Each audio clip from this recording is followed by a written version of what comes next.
1월 4일 목요일 하나님께서 오늘 우리에게 주시는 말씀은 마가복음 2장 1절부터 12절까지의 말씀입니다. 봉독하겠습니다.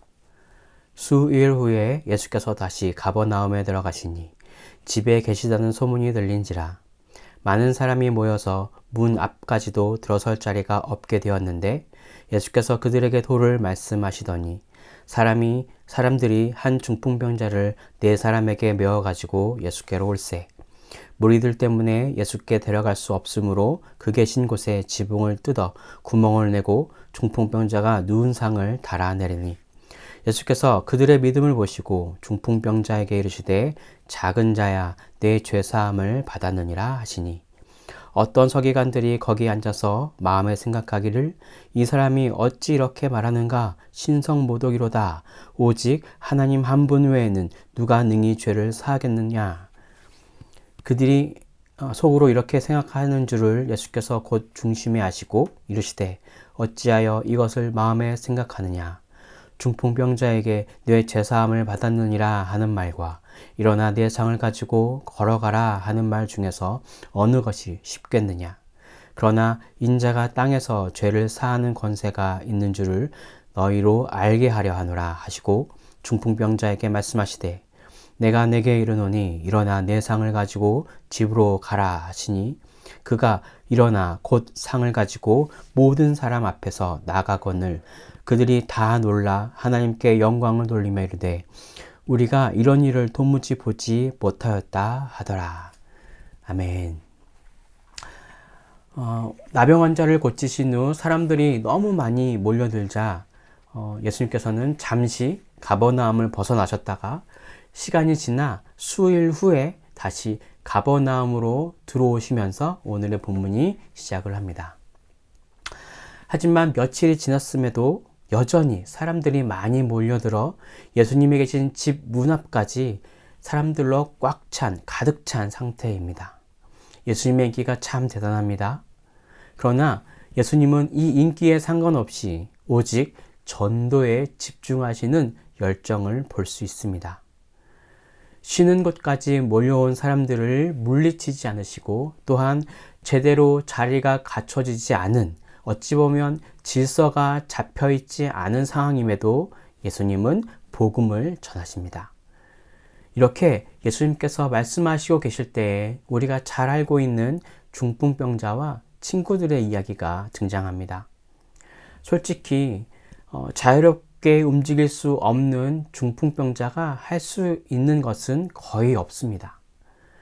중풍병자의 친구들이 예수님께 그를 데려다가 치료받게 하기 위해 믿음으로 예수님께서 계신 집의 지붕을 뚫고 침상을 그 아래로 내리지 않았다면 중풍병자는 고침을 받기 힘들었을 것입니다. 그런데 지금 상황을 조금 객관적으로 한번 생각해 봅시다.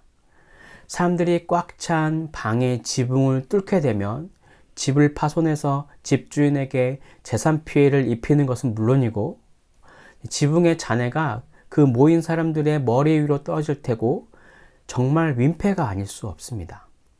하지만 친구들은 중풍병을 낫게 하려는 것이 먼저라고 생각하고 예수님께서 분명히 고쳐주실 것이라는 그들의 믿음을 가지고 지붕을 뚫었습니다.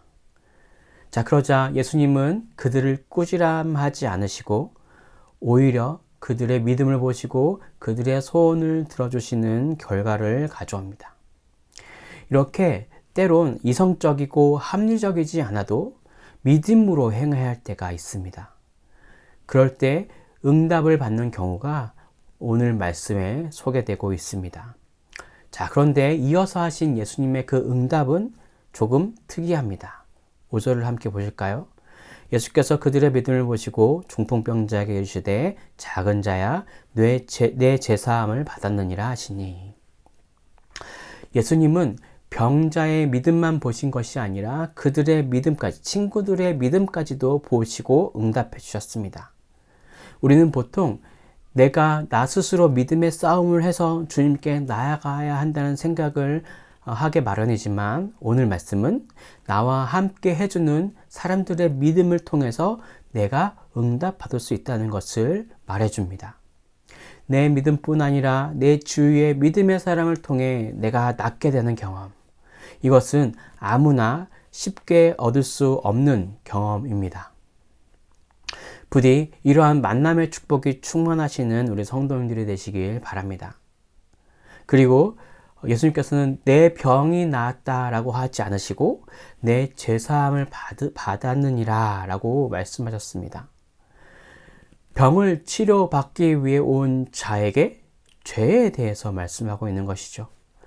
이러한 대답은 예수님께서 종종 하시는 그런 말씀의 형태인데요. 이렇게 동문서답하는 것이 아니라 그것은 이것의 본질을 꿰뚫는 그런 말씀입니다. 이렇게 말씀하신 이유는 또 친절하게 9절과 10절에 또 나오고 있습니다. 9절과 10절입니다. 중풍병자에게 내 죄사함을 받았느니라 하는 말과 일어나 내 상을 가지고 걸어가라 하는 말 중에 어느 것이 쉽겠느냐. 그러나 인자가 땅에서 죄를 사하는 권세가 있는 줄을 너희에게 알게 하려 하노라 하시고 중풍병자에게 말씀하시되.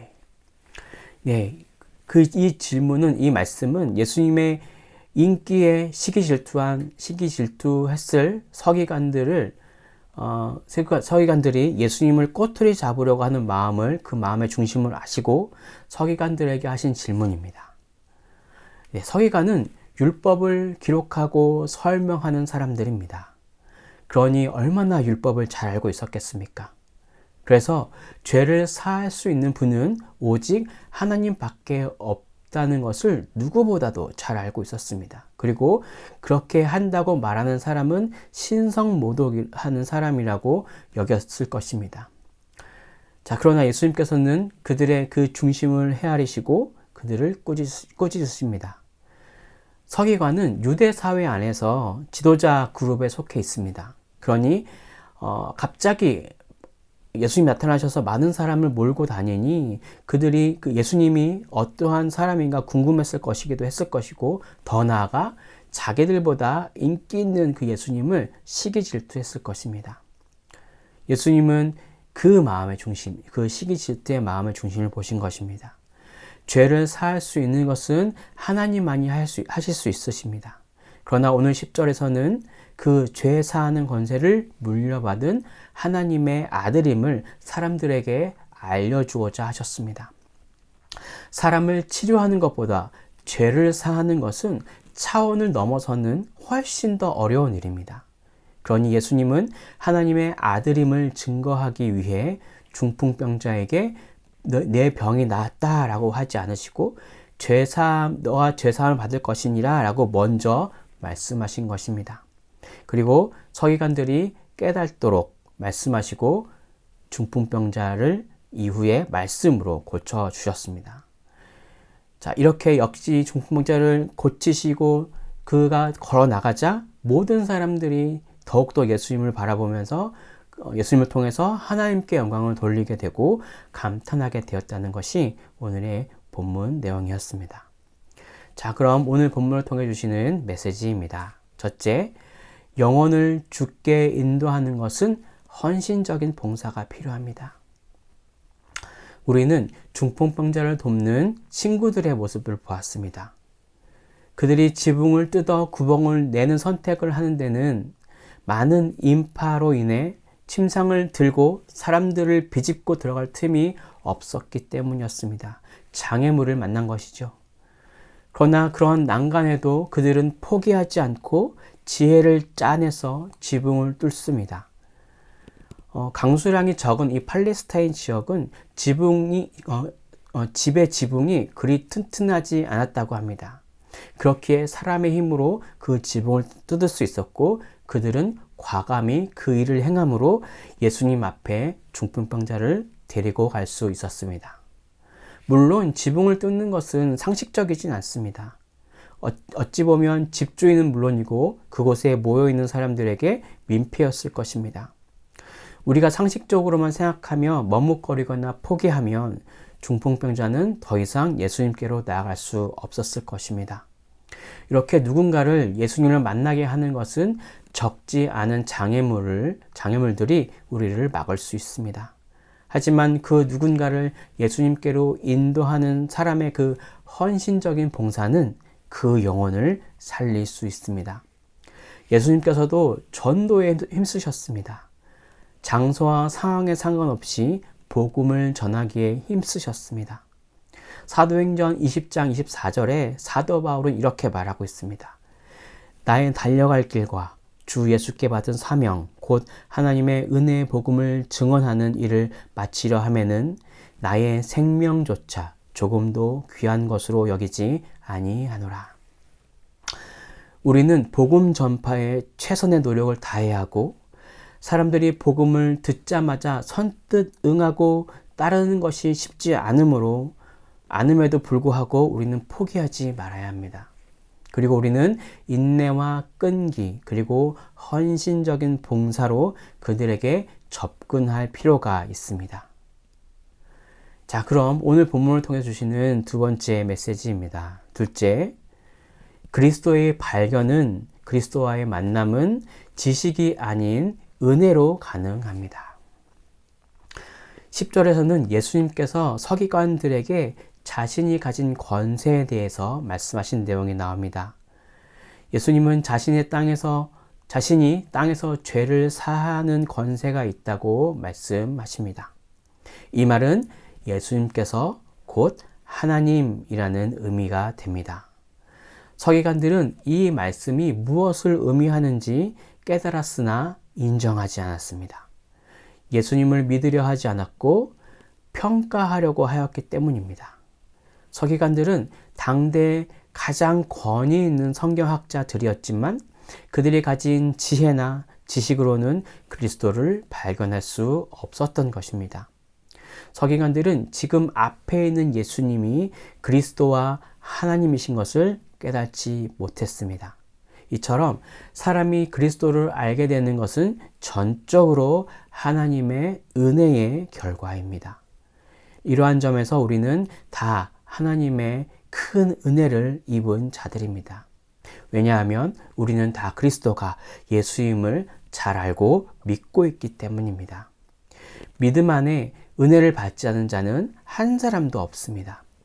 이 사실을 기억하며 우리는 항상 감사하는 마음으로 살아야 하겠습니다. 나를 선택해 주시고 믿음 안에 있게 도와주시고 또 말씀으로 이렇게 나아갈 수 있음을 감사해야 할 것입니다. 때로는 지식이 아닌 은혜를 간구하며 나아가야 할 때도 있음을 기억하시며 은혜에 감사드리는 오늘 하루 또 한 주간 또 새해가 되시길 바랍니다. 기도하겠습니다. 사랑과 은혜가 충만하신 주님, 주님께서 우리에게 본을 주셨듯이 우리가 전도하는 일, 주의 복음을 전하는 일, 또 예수를 알지 못하는 사람들을 예수님께로 나아오게 하는 그 일들을 감당해야 함을 이 시간에 알게 하셨습니다. 하나님, 우리가 상식적으로 인간적으로 생각하지 않도록 인도해 주시고 하나님께서 나를 도와주시고 나를 이끌어 주신다는 그런 믿음으로 나아갈 수 있도록 그런 또 은혜 가운데에 나아갈 수 있도록 하여 주시고 지금 그것이 결국 인간의 지식으로 인간의 어떠한 노력으로 되는 것이 아닌 하나님이 우리와 함께 하시는 그 은혜가 우리 가운데 있어야 가능함을 알게 하셨사오니 우리가 믿음으로 또 그렇게 주 앞에 나갈 수 있는 또 겸손하게 주 앞에 나갈 수 있는 우리 이 시간 될 수 있도록 인도해 주십시오. 그래서 우리의 삶에 만남의 축복을 허락하여 주시고 또한 그 만남의 축복이 결국 하나님 안에 거할 수 있는 이루어질 수 있는 시간을 되기를 소망하고 그렇게 인도하실 것을 믿으며 나아갑니다. 주님, 우리를 인도해 주시고 도와주시고 보호해 주십시오. 그렇게 인도하실 줄을 믿으며 이 모든 것을 살아계신 예수 그리스도의 이름으로 기도드립니다. 아멘.